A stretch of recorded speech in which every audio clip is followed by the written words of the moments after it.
नमस्कार, मैं हूं मनोज सैनी और आप देख रहे हैं आज का हमारा मुद्दा है दतिया में नया दौर, कौन बनेगा सिरमौर। दतिया उपचुनाव में मतदान खत्म होने के साथ अब अलग अलग सियासी बातें शुरू हो गई और सियासी मुकाबला भी शुरू हो गया। वोटिंग प्रतिशत में आई गिरावट ने भारतीय जनता पार्टी और कांग्रेस दोनों की बेचैनी बढ़ा दी है। नतीजे आने से पहले ही जीत के दावे और हार के बहाने सामने आने लगे। सवाल सिर्फ सीट का नहीं है, सवाल दतिया की नई सियासी दिशा का है। आखिर इस दौर में, या यूं कहें कि ये नए दौर का सिरमौर कौन बनेगा, तो इस खबर को देखेंगे आप तो आप समझेंगे, लेकिन फिर हम इस पर चर्चा भी करेंगे।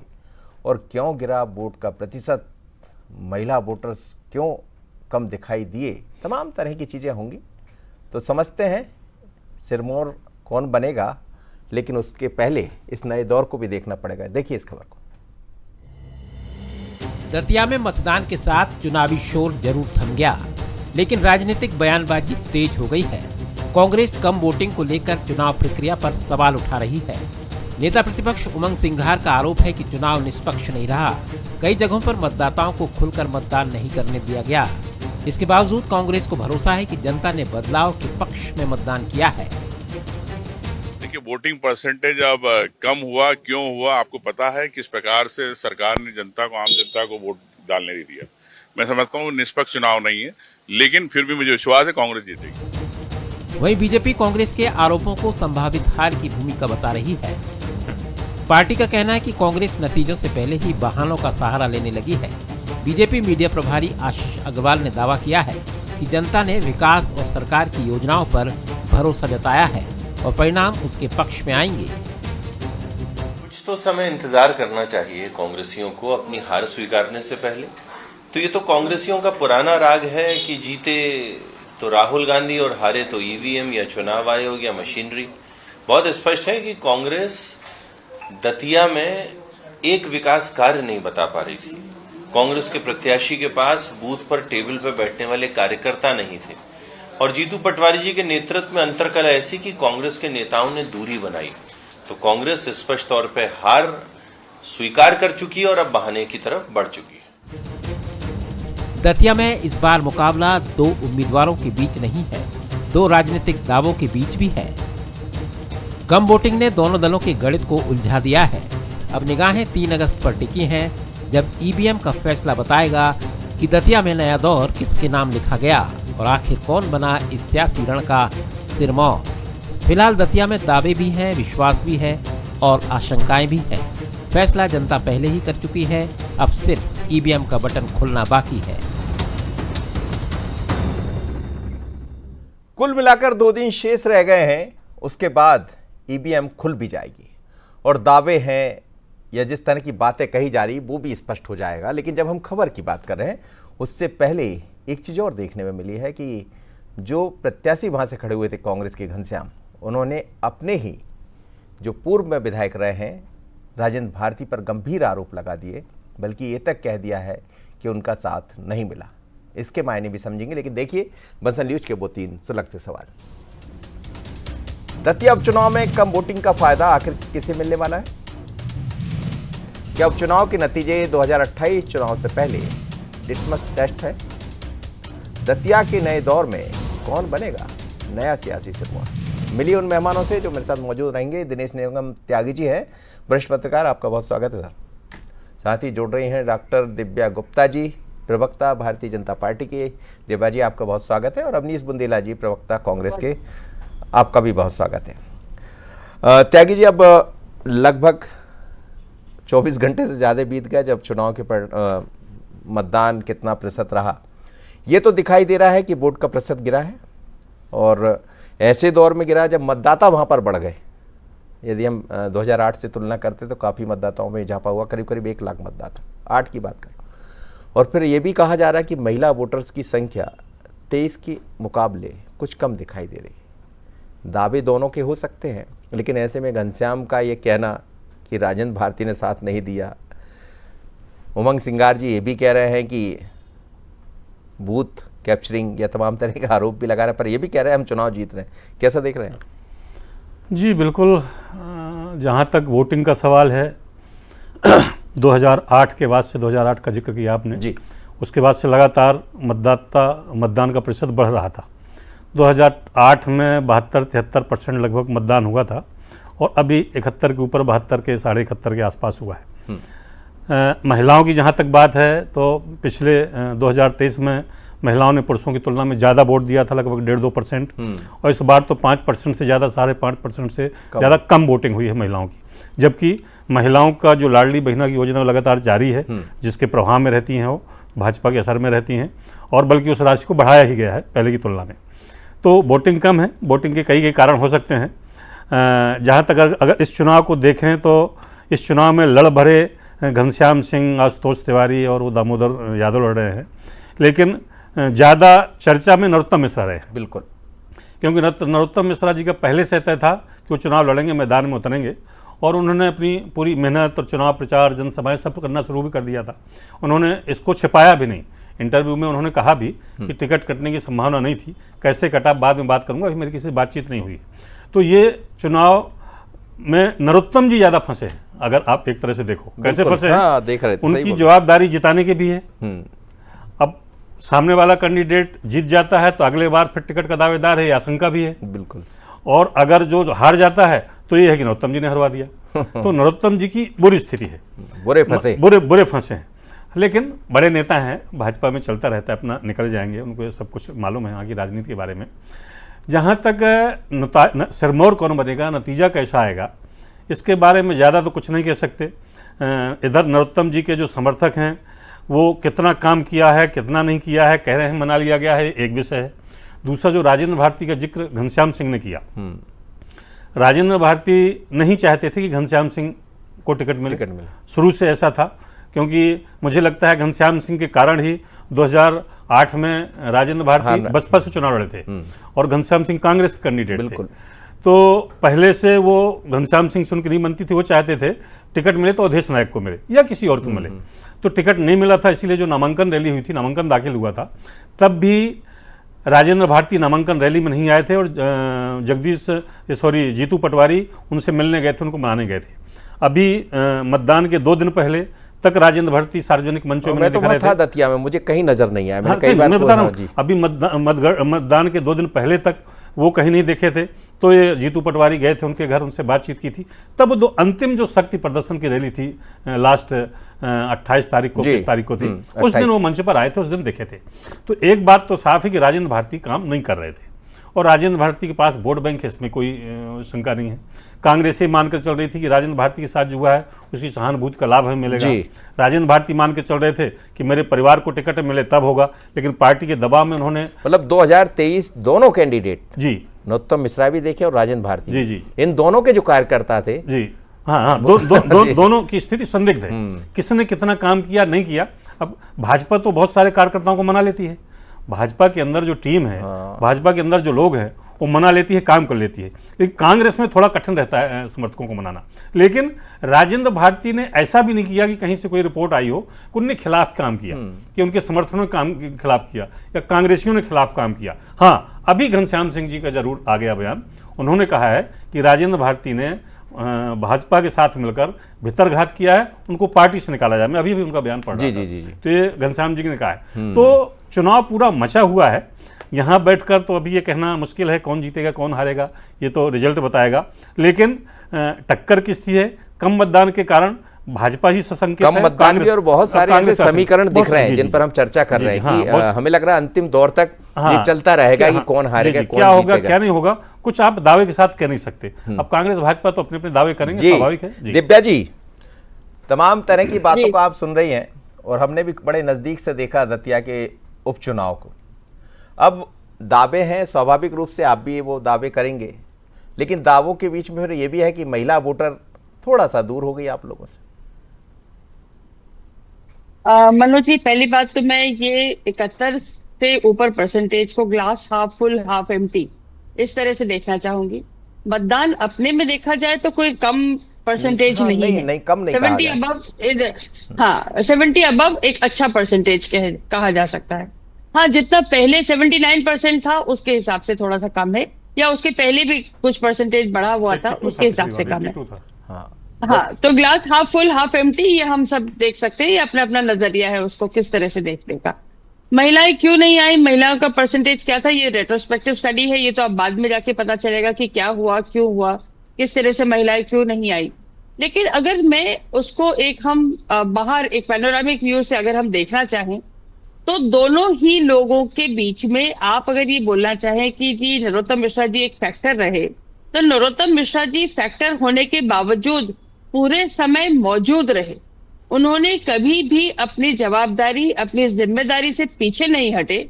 आपका ये कहना बहुत उचित है कि उनके लिए बहुत कठिन समय था, बिल्कुल था। किसी भी मनुष्य के लिए जिसके पास एक एक्सपेक्टेशन होती है उसके लिए कठिन होता है, और ये अपनी एक राजनीतिक सफर के बीच में इस तरह से जरूर कठिन होता है। लेकिन ये भारतीय जनता पार्टी का भी एक बहुत बड़ा, मैं कहती हूँ, कैरेक्टर है कि जिस कैरेक्टर में वो वापस उठ के आते हैं। और ये बात मान के चलिए कि यदि उनसे सैक्रिफाइस करने के लिए कहा गया है, तो भारतीय जनता पार्टी अपने हर कार्यकर्ता का ध्यान भी बहुत रखती है, इस बात को भी ध्यान रखा जाएगा। तो लेकिन एक जो बहुत बड़ा फर्क है कांग्रेस और भारतीय जनता पार्टी में, वो ये कि कांग्रेस का कैंडिडेट अगर गायब है तो वो है और वो काम नहीं करता है, लेकिन भारतीय जनता पार्टी के कैंडिडेट को यदि टिकट नहीं भी मिला तो वो पूरी समय मौजूद है, काम कर रहा है, भाषण दे रहा है और अपने बेटे के समेत वक्तव्य जारी कर रहे हैं, कह रहे हैं कि नहीं, हर कार्यकर्ता को बाहर आना पड़ेगा और वोट देने के लिए आइए, मेरे को वोट दीजिए, मेरे साथ खड़े हो जाइए। ये बहुत बड़ी बात है कि आप पीछे नहीं हटते, समर से पीछे नहीं हटते। एक बात। दूसरी बहुत इंपॉर्टेंट बात कि अब श्रृंगार जी कह रहे हैं कि ये हो गया, और वो तमाम बातें जिसके कारण से आप जान सकते हैं कि आप एक पीछे का रास्ता ढूंढते हैं, जिसे हम कहते हैं कि गली में जाके अपना एक बहाना ढूंढना, वो बहाना ढूंढना उन्होंने शुरू कर दिया है। और ठीक है, अब हार अगर होती भी है तो उसके पास उनके ऑलरेडी बयान आ चुके हैं, बयान हो रहे हैं। तो आपका एक, जिसे कहना चाहिए, फेस सेविंग ऑलरेडी स्टार्ट हो गया है कि हमारे पास ये था, इसके कारण नहीं हुआ, बूथ कैप्चरिंग हो गई, जाने नहीं दिया कार्यकर्ता को, जबकि टीम आपके पास है ही नहीं। ना आपके पास नेतृत्व है, ना आपके पास टीम है, ना आपके पास संगठन है, ना आपके पास रोड मैप है। आप हर चुनाव को कुंजी की तरह, जैसे मान लीजिए एक परीक्षा में बच्चा पास होने के लिए कुंजी यूज करता है कि लास्ट 15 दिनों में मैं कैसे क्वेश्चन रिवाइज करके फटाफट खड़ा हो जाऊं और मैं एग्जाम पास कर लूं, तो कुंजी की तरह चुनाव नहीं होता। वो आपकी दिव्या जी, वो आपकी पार्टी ने 3 दिन में किया है, रिवाइज कर लिया सब कुछ। नहीं, वो बात अलग जी। देखिए, आपकी स्ट्रैटेजी चेंज हो सकती है, लेकिन पार्टी अपना सतत कार्य करती है। आपकी स्ट्रैटेजी लास्ट मोमेंट पे भी चेंज हो सकती है। 15 दिन पहले कुछ और थी, फिर आपने फिर स्ट्रैटेजी चेंज करी। डिपेंडिंग अपॉन कैसा कैसा मूड होता है, उस हिसाब से आप अपनी स्ट्रैटेजी चेंज कर सकते हैं। लेकिन चुनाव और एक एक वोट के लिए आपका समर्पण, आपका कार्यकर्ता का अनुशासन, आपकी लयबद्धता, चाहे पन्ना प्रमुख हो, चाहे बूथ हो, चाहे आपका चुनाव देखने वाला प्रबंधक हो, मैं लौटता हूं, तालमेल होना चाहिए। जी, मैं लौटता हूं, अभी दूसरे राउंड में आपसे बात करूंगा। अवनीश जी, तमाम तरह की बातों को आपने सुना होगा, हो सकता है थोड़े बीच में नहीं सुन पाए। लबोलुबाब यह है कि आपके ही प्रत्याशी अब ये कह रहे हैं कि राजेंद्र भारती ने उन्हें सपोर्ट नहीं किया और उन पर कार्रवाई होना चाहिए। उमंग सिंगार ये कह रहे हैं कि बूथ कैप्चरिंग हुई और तमाम तरह के आरोपों के बीच में, हालांकि उन्होंने ये भी कहा कि हम चुनाव जीत जाएंगे, खुद ही कह रहे हैं, और फिर खुद ही आपकी तरफ से ये भी कहा जा रहा है कि ऐसा हुआ। तो डर किस बात का, भय किस बात का? क्या जो घनश्याम जी कह रहे हैं राजेंद्र भारती ने सहयोग नहीं किया, वो कहीं नकारात्मक है? देखिए मनोज जी, सबसे पहले तो मैं स्पष्ट कर दूं कि दतिया का चुनाव बड़ा ही बहुत विचित्र तरह का चुनाव रहा। अगर आप राजेंद्र भारती के लिए जो आज घनश्याम सिंह जी ने कहा, उस बयान को अगर आप पकड़ते हैं, तो फिर आपको नरोत्तम मिश्रा जी के टिकट कटने के बाद जो उनके समर्थकों ने जो तांडव मचाया, गाड़ियों में आग लगाई, आतंक फैलाया, दतिया जाम किया पूरा, उस विषय में भी चर्चा करनी। तो ये देखिए, ये सब बयानबाजी चलती है, लेकिन जो भी चुनाव लड़ता है उसकी कई सारी शिकायतें रहती हैं, और आज घनश्याम सिंह जी ने जो कहा है उस विषय में चर्चा की जाएगी। अगर कोई भी इसमें दोषी पाया जाता है तो कांग्रेस पार्टी, इस विषय में आप भी जानते हैं कि जब मणिशंकर अय्यर जी को 6 साल के लिए पार्टी से एक्सपेल कर सकते हैं, तो देखिए कोई बड़ी बात नहीं है, हम उससे पीछे नहीं हटेंगे, अनुशासन सबसे पहले। मतलब राजेंद्र भारती बाहर हो सकते हैं? देखिए, ये सब बातें आज बातें क्यों की जाए? आज बात जिस विषय पे की जाए, अगर उमंग सिंगार जी ने कहा है कि हम चुनाव जीत रहे हैं, देखिए निष्पक्ष चुनाव नहीं हुआ, ये बात सही है, क्योंकि हमारे कार्यकर्ताओं को बेवजह उठाया गया, पकड़ा गया, उनको बूथ पर कई जगह जाने नहीं दिया, वहीं भाजपा के कार्यकर्ताओं को हर तरह की सुविधा दी गई। तो बात ये है ये इस तरह से उमंग सिंघार जी ने कहा निष्पक्ष चुनाव नहीं हुआ, कई जगह फ्रॉड वोटिंग भी करवाई गई।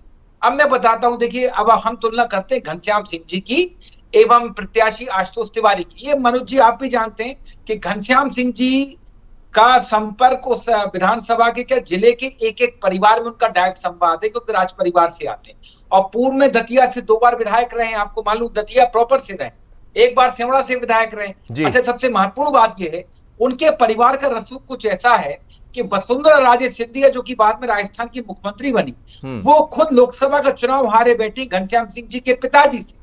तो आप समझ सकते हैं कि घनश्याम सिंह जी किसी परिचय के मोहताज नहीं। तो चुनाव तो हम जीत रहे हैं मनोज।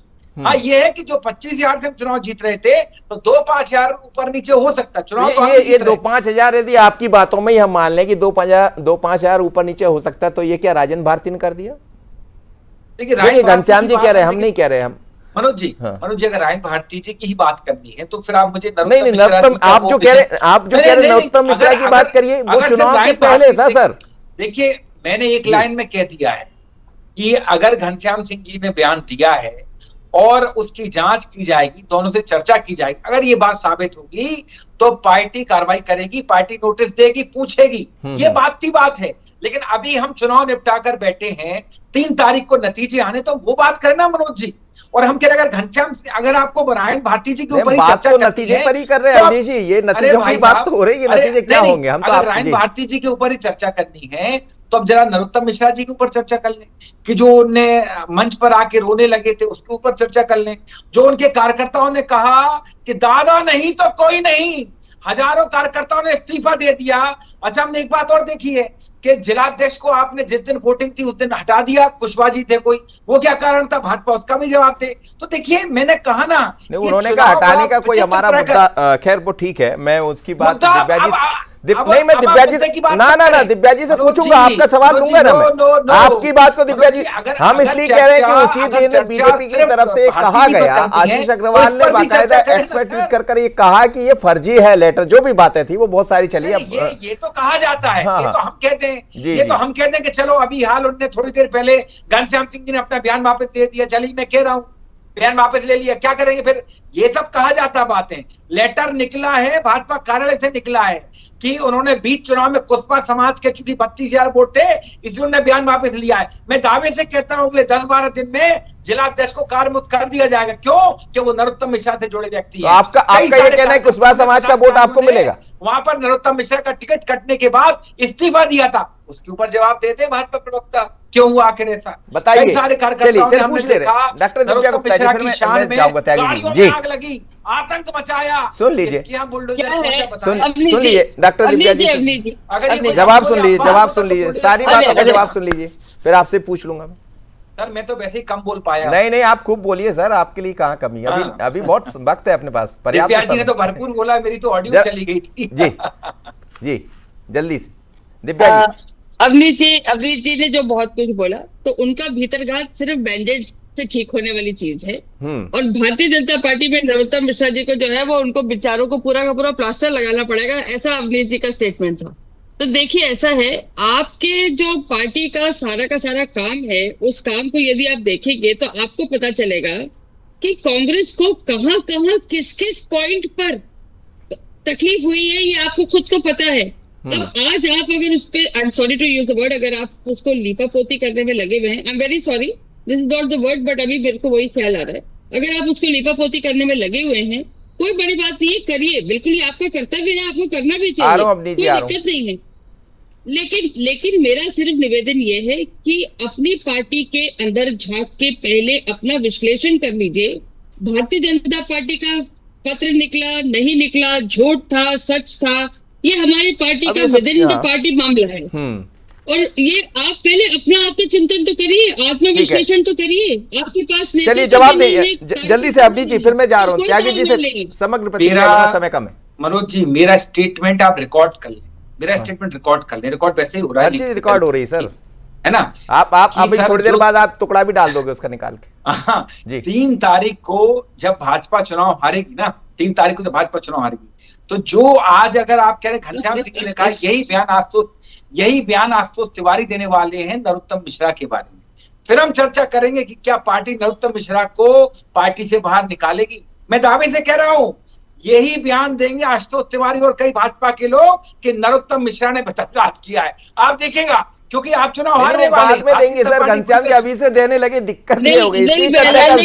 हम तो कह रहे हैं ना मनोज जी, हम साथ चलिए, अरे हम तो कह रहे हैं हमारे प्रत्याशी को कहीं मनोज जी दिल बहलाने के लिए भाजपा का प्रत्याशी नहीं, अभी तो दिल बहलाने का टाइम ही है 2 दिन जी। त्यागी जी दोनों की बातें सुन रहे हैं, ठीक है, दोनों की बातें सुन रहे हैं, लेकिन हम जिस तरह नरोत्तम मिश्रा जी की बात हो रही है कि उनके आंसू बहे, इन सब चीज़ों का थोड़ा बहुत प्रभाव तो पड़ा होगा। बिल्कुल पड़ता है। देखिए, पीड़ा थी, टिकट नहीं मिला, उनके बड़ी तादाद में समर्थक हैं, लंबे समय से वही चुनाव लड़ रहे हैं। भाजपा में चाहे पार्षद हों, चाहे जिले के पदाधिकारी हों, चाहे कोई नेता हो, चाहे जिसका अच्छा बुरा हो रहा है, सब नरोत्तम जी के कारण हो रहा था। नरोत्तम जी इतने बड़े चेहरा तो थे कि जिस क्षेत्र के हैं, जिस जिले के हैं, वो जिसको चाहे जैसे टिकट मिले सब करें। उनको टिकट नहीं मिला था, नाराज़गी थी। इसके बाद अलग बात ये हो गई कि वो यहाँ आए, उसके बाद यहाँ उनको समझाया गया। इसके बाद वो दिल्ली गए, दिल्ली में उनकी किसी से मुलाकात नहीं हुई। लौट के उन्होंने बताया कि वहाँ किसी नेता से मुलाकात नहीं हो सकी। इसके बाद इतनी मेहनत के बाद, इतना खर्चा करने के बाद जब पहली बार मंच में इस रैली में खड़े हुए तो उनको रोना आ गया। तो भले उसके पहले उन्होंने मनाया है लोगों को और समझाने की कोशिश की है कि नहीं भाई, पार्टी का काम करना है, पार्टी हमारी माता है, पार्टी ने हमें सब कुछ दिया है। लेकिन वो रोना, मुझे लगता है उनकी पीड़ा थी, और वो पीड़ा उनके जो समर्थक हैं उनको अच्छी नहीं लगी होगी। कैसे लगेगी? इसके बाद उन्होंने कितने मन से काम किया, नहीं किया, ये अपन यहाँ बैठ लेकिन वो बार-बार ये खुद कहते रहे। मेरी खुद उनसे कई बार बात हुई, उन्होंने कहा कि हम पूरे शिद्दत के साथ चुनाव मैदान में, ये बीजेपी के अंदर एक शिद्दत से प्रचार कर रहे थे, काम कर रहे थे, इसमें कोई। लेकिन जैसे अभी जब उन्होंने वोट डाला तो आपका एक बयान चल रहा है, आजकल देखा होगा कि वीडियो चल रहा है उनका, कि मैंने भाजपा में दिया है वोट, कमल के फूल को वोट दिया है और भाजपा जीतेगी। अरे भाई, आपको भाजपा को वोट दिया, कमल को फूल को वोट दिया, कहने की जरूरत क्या है जी? तो ये कुछ बातें ऐसी हैं जो ऐसा करती हैं कि हर जगह पीड़ा झलक आती है। जैसे शिवराज जी जब मुख्यमंत्री पद से हटे थे तो कई बार वो कुछ ना कुछ ऐसा बोल रहे थे। क्या कह रहे हैं आप? नरोत्तम मिश्रा जी ने कई जगह मंच से हाथ का पंजा दिखाया, ऐसा याद है? हाथ ऊंचा करेंगे तो पंजा ही दिखेगा, कमल थोड़ी दिखेगा सर जी। वो तो आपका चुनाव ऐसे करेगा। कमाल है, इतना अच्छा चुनाव होने के बाद भी कमल बन जाता है। ऐसे कर लेंगे तो पंजा हो जाता। चलो आज दिव्या जी हंस गई, अच्छा लगा मुझे। नहीं, आप दोनों हंसते रहिए सर, अभी 2 दिन तो हंसने का मौका है, हंसते रहिए। आप अपनी बात पूरी कर लीजिए त्यागी जी, आप कुछ कहना चाह रहे हैं। तो हाँ, तो नरोत्तम जी की चर्चा चल रही थी, तो वो पीड़ा है, मुझे लगता है पीड़ा निकलना स्वाभाविक है। और अभी भी उन्होंने कहा है कि अभी तक मेरी बातचीत नहीं हुई, लेकिन चुनाव के बाद में बात करूंगा। उन्होंने इस तरफ भी इशारा किया था कि मेरा टिकट किसने कटवाया मुझे मालूम है, आशुतोष में इतनी हैसियत नहीं है, आशुतोष में इतनी हिम्मत टिकट नहीं काटे। तो चुनाव मचा है, ये बात सही है कि आशुतोष तिवारी तुलनात्मक रूप से नए कैंडिडेट हैं, चुनाव कभी लड़े नहीं हैं। घनश्याम सिंह लड़ चुके हैं, लेकिन जहां तक घनश्याम सिंह के राज परिवार का सवाल है तो राज परिवार में भी भाजपा ने फूट डाल दी है कि जो है उनकी महारानी। और सर बात इस पर ही रुकेगी कि आखिर राज किसका होने वाला है। वो प्रेस कॉन्फ्रेंस करने आ गए कि भाई उनको टिकट नहीं देना, वो तो ऐसे हैं, वैसा किया परिवार के साथ। हाँ, तो ये सब चला है, अब क्या होता है अब देखिए। चलिए इंतजार करते हैं सर, और लेकिन दोनों के चेहरे मुस्कुराते रहे अभी तो, अवनीश जी भी और दिव्या जी भी, क्योंकि इंतजार 2 दिन का है और 2 दिन के इंतजार के बाद क्या होगा। सवाल इसलिए उठ रहे हैं कि खुद घनश्याम जी सामने आ गए हैं, तो स्वाभाविक है कि बात तो होगी, और बात कांग्रेस से इसलिए होगी। नरोत्तम मिश्रा पहले तमाम तरह के सवाल उठे, उनके समर्थक बातें करते रहे, लेकिन बीजेपी के बारे में कहा जाता है उसका एक मैनेजमेंट होता है, एक काम करने का तरीका होता है, वो धीरे धीरे कर चुनाव आते आते उसको मैनेज कर लेती है। पर कौन कितना मैनेज कर पाया, क्योंकि वोट का प्रतिशत भी करीब 10% कम हुआ है, महिला आबादी जो है उसका प्रतिशत भी कम हुआ है। पर इस बीच में खुद कांग्रेस के भीतर से ये सवाल उठ जाए तो फिर ये बता रहा है कि चुनाव तो फंसा हुआ, यानी 50-50, आधा-आधा। तो इंतजार कीजिए और आगे देखिए प्राइम मेट्रो, और मुझे दीजिए इजाजत। नमस्कार।